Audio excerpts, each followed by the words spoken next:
حضورنا الكريم، صناعة الطيران تشكل ركيزة أساسية في ربط المجتمعات وتعزيز التعاون بين الدول والثقافات، لما لها من دور محوري في دعم التنمية الاقتصادية وتوسيع آفاق الشراكات العالمية. وانطلاقا من ذلك ننتقل بكم الآن إلى مقابلة تحمل عنوان آفاق الطيران، ربط المجتمعات وتمكين التعاون. ندعو فيها السيد دانكن والكر، الرئيس التنفيذي والشريك المؤسس لشركة سكاي بورتس، كما تحاوره أيضا السيدة جين ويذرسبون، فلنرحب بهما.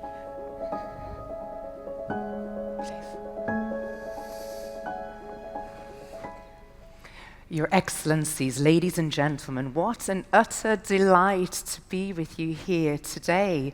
As kindly introduced, my name is Jane Witherspoon. I'm the Managing Editor for Euronews for the Middle East, Central Asia and South Caucasus. And what a session we have this morning to kick off for you. Aviation Horizons, bridging communities and empowering collaboration.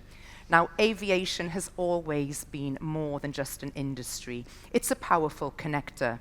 It brings people, ideas, goods, and opportunities together across borders, oceans, and communities. And as the world faces rapid urbanization, sustainability challenges, and evolving mobility needs, aviation's role in shaping inclusive, resilient, and collaborative futures has never been more important. I'm delighted to share the stage today with Duncan Walker, CEO and co-founder of Skyports. How are you? Welcome. Very good, thank you. Thanks for having me. I wondered if you can begin by telling us about the vision and strategy of the Dubai Air Taxi project, which you are partnering with RTA. It's very exciting. Yeah, absolutely. It is super exciting, and not only is it exciting, it's finally real. So what we're building is a network of vertiports, think of heliports, around Dubai to launch an air taxi service. So what does that mean? That's an ability for everybody in this room to book on an app like Uber, in fact, actually Uber, book on the Uber app. Instead of taking a car, you can take a flying taxi, which will take you from Dubai airport, down to Marina, down to the mall, and a plethora of other places around Dubai. We've been working on this now for 3 or 4 years with the Road and Transport Authority here. Dubai is the first place in the world to have a commercial, public-facing air taxi service, and it will launch this year. So lots of construction been going on, years of background work. The vehicles are already in market. If anyone was at the Dubai Air Show, Joby, who are the launch vehicle partner, flew every day at the Dubai Air Show. It's here, it's testing every day, ready for service later this year. I'm always amazed that I feel that we're living out our lives in a sci-fi movie now, and we do it so well here in the UAE, don't we? What's been the most exciting part of this project for you? I mean, look, this is something I've been working on for a decade, and honestly, it's taken a lot longer than I originally envisaged. And these aircraft are the driver for when this launches, really, because they're certified to the same level as a Boeing or an Airbus, a very high regulatory burden. And that's good for the public and the people that use this network because it ensures it's very, very safe. But really the most exciting thing for me is it is finally real. I mean, we've been working in PowerPoint for 10 years. Finally, we can take stakeholders, investors, politicians, anyone that wants to see it, and we can show this is where you're going to land, this is where you're going to go, this is the time saver you can have, this is what the vehicle looks like, and Dubai is leading that. Dubai is not only leading that, there are many other places now around the world that will follow very rapidly using the precedent that Dubai has set. Why was the partnership right for Skyports in terms of partnering with RTA in Dubai? You know, this really is an ambitious and, as we mentioned, a very futuristic service, the air taxi. Yeah, there's something very unique around this region, which is the long-term vision that gets followed through and has the ability to align all of the myriad of stakeholders. So much like any form of public transportation, there's always a lot of stakeholders, but particularly in aviation, where you've got all the security agencies, you've got the airspace navigation providers, you've got the airports, you've got the regulator. It's highly regulated, loads of stakeholders. And We spend our lives at Skyports around the world talking to different governments and regulators to think about how and when we can implement these kind of services, because the demand is great. As you said at the very outset, there are lots of cities that have the same challenges that Dubai has, which is a victim of its own success in a way. The population has gone up very, very dramatically over the last few years. That puts extra burden on the road network, creates congestion, and we want to help try and alleviate that. That's not unique to here, it's lots of places around the world. But what we've found with Dubai is that the vision of the leadership has allowed all of the stakeholders to be very coordinated and aligned. And I sit on what's called the Future Flight Industry Group in the UK, and I'm the chairman of that. My co-chairman is the aviation minister. I've been doing that 6 years, and I'm on my 9th aviation minister. And we've achieved precisely nothing because we don't have that vision, you don't have that leadership. Here, very clear direction, very clear alignment of stakeholders, and the challenges we face here are no different to anywhere else in the world. Mm-hmm. It's the ability to navigate those challenges, bring the right people into the room with a view to saying, yes, here's how we can solve the problem, rather than these problems are insurmountable. Amazing. Real testament, as you say, to the leadership here.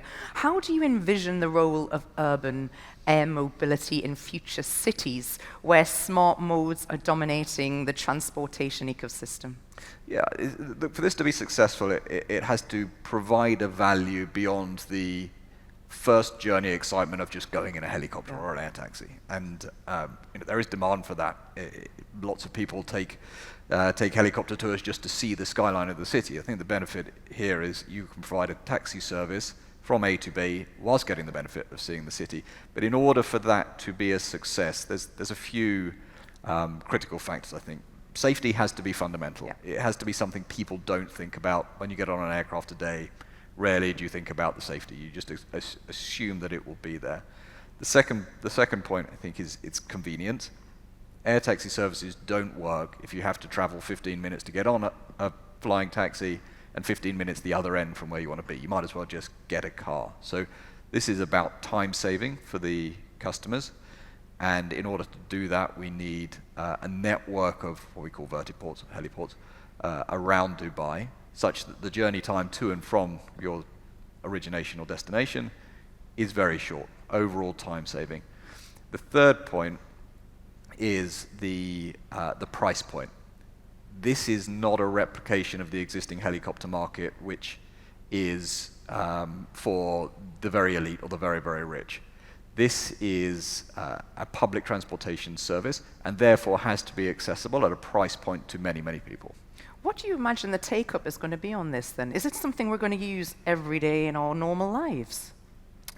At scale, I absolutely hope so. I think it's the industry will be constrained by supply rather than demand for the first few years. I think we've got to build the right vertiports. We're under construction, very close to finishing the first 2. The next ones will come on stream this year. The number of vehicles, like I said, they're highly regulated, so they've got to go through the federal aviation, the local regulator. Once they've done that, they've got to go through the production cycle. So the initial years will be limited by vehicle supply. The scale that we anticipate and the ambition of the Road and Transport Authority and the vehicle manufacturers and the airlines is very, very big. And once you get to that point, on demand, no wait, then I think it does become a meaningful form of transportation for a large portion of the population.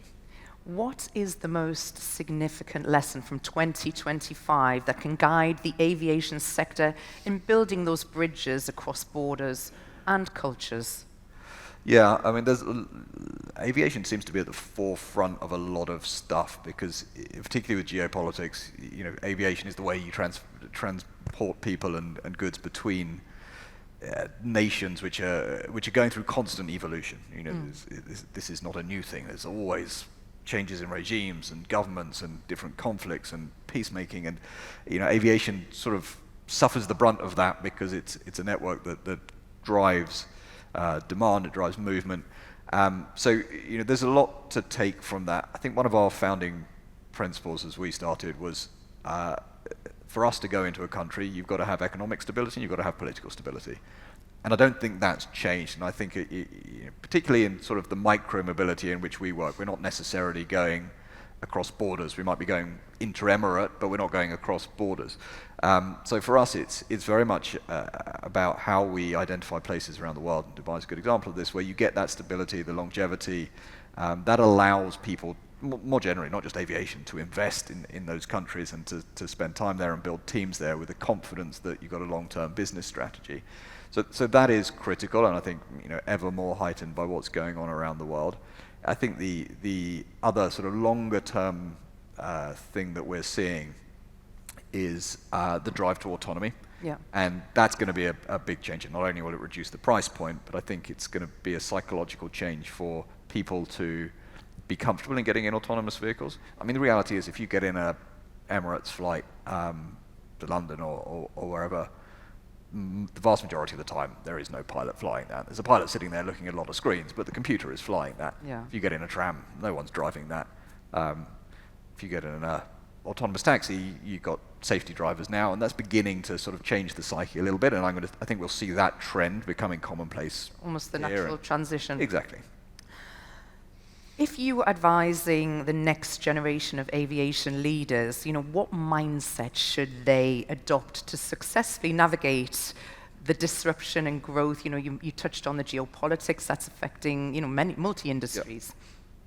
Yeah, I don't think it's actually particular to aviation, or maybe some elements of it are. I think success is a function of stakeholder alignment, and this is project management focused, and actually project management is, okay, everyone can run a spreadsheet, everyone can look at a Gantt chart and make sure the time frame's being met. But actually the key driver of that is the alignment of the stakeholders. Mm-hmm. And with the advent of AI, and I think about this a lot with my own kids and with how I sort of build the firm out and what kind of talent we need to attract, a lot of those more programmatic issues can be dealt with through technology. Frankly, can be dealt with through technology better than people can deal with them, because the number of variables you can consider at the same time are much higher. What I don't see changing, and I think is going to be an ever more important skill, is the ability to navigate the stakeholder group. Okay. And to align all of those interests and get that vision and get the right people moving the right pieces in the right time. And I think that really is the ultimate skill of project management, and that's true for aviation or automotive or real estate and many other industries. What excites you most about the next decade of aviation? What should we be looking for?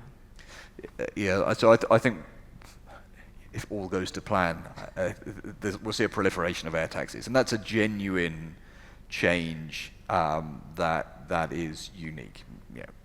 Inter-country travel is now well established. It's an efficient network. In between cities and within cities is a challenge that is ever increasing. And air taxis aren't going to solve that in its entirety. There's going to be autonomous cars, it's going to be tram networks, and it's going to be air taxis. And it's not just it's not going to be for passengers alone. If we can start moving cargo on these aircraft as well, you start getting a change in the dynamics. It might be smaller drones delivering. I had my breakfast delivered in Abu Dhabi last week by drone, which was quite fun. But we should see a proliferation of these things.